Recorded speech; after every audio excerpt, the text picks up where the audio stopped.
This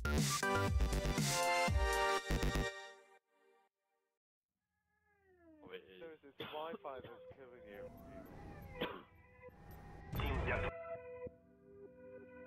Hi, this is Obble1975, and today I thought I'd bring you a video that I haven't really done much of.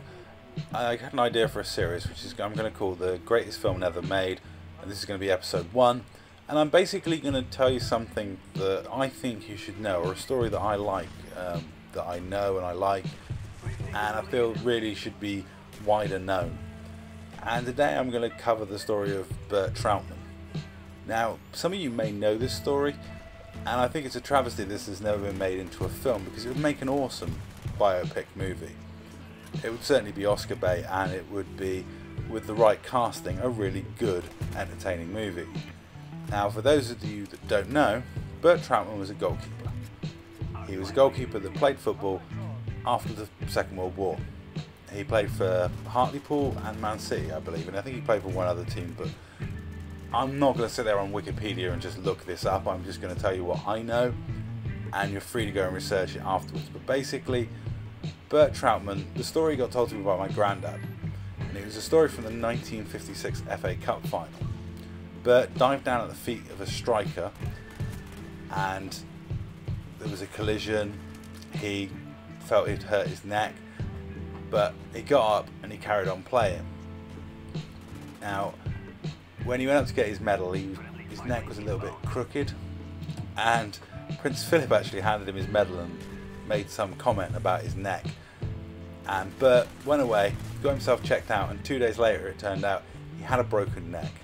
He'd done some damage to 5 vertebrae, fracturing 2. It was only the fact one of the vertebrae got lodged that saved his life. Now, what's remarkable is this guy played, I think, the last 20 minutes or so of an FA Cup final with a broken neck.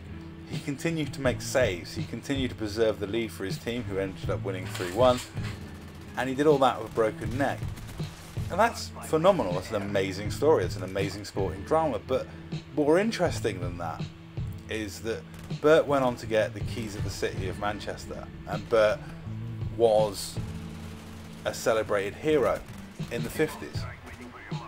Bert was a great guy, a great ambassador. He even got an OBE, and he got the OBE for his work on Anglo-German relations, because the more interesting part of Bert's story, or where the film should start, is Bert was a paratrooper in the German army. He served with distinction. He served on the Russian front, and then later in the war he was posted to the Western Front, which is where he fought the English and was eventually captured. And he went to a prisoner of war camp in England, and at the end of the war he elected to stay in England and work on a farm and play football for Hartlepool. He didn't have any idea or dream of going back to Germany. It's basically a guy who was in the Hitler Youth, that was brought up in that regime, that changed the hearts and minds of an entire country. When he first signed for Man City, there were protests. There was 20-odd thousand supporters outside the stadium protesting that they'd signed a German. You know, the wounds were still fresh, the war hadn't been over that long, and for this guy to win over football fans, to win over everybody, and to get awarded the keys to an English city so soon after the war is a testament to how nice a guy this guy was, and also how good a footballer he was. He was a phenomenal goalkeeper and a very brave player. And one of the things is he used to play with no gloves, and it's a documented fact that both Gordon Banks and Bob Wilson both cited him as childhood heroes of theirs, and one of their inspirations in getting into goalkeeping. For this guy that was in the Hitler Youth, this guy that grew up in Nazi Germany, to go through all this and to change the hearts and minds of the British public is an amazing story. And I was chatting to a guy at work. We were having that whole conversation about football players being namby-pamby, and I cited a couple of cases, Bert's being one of them.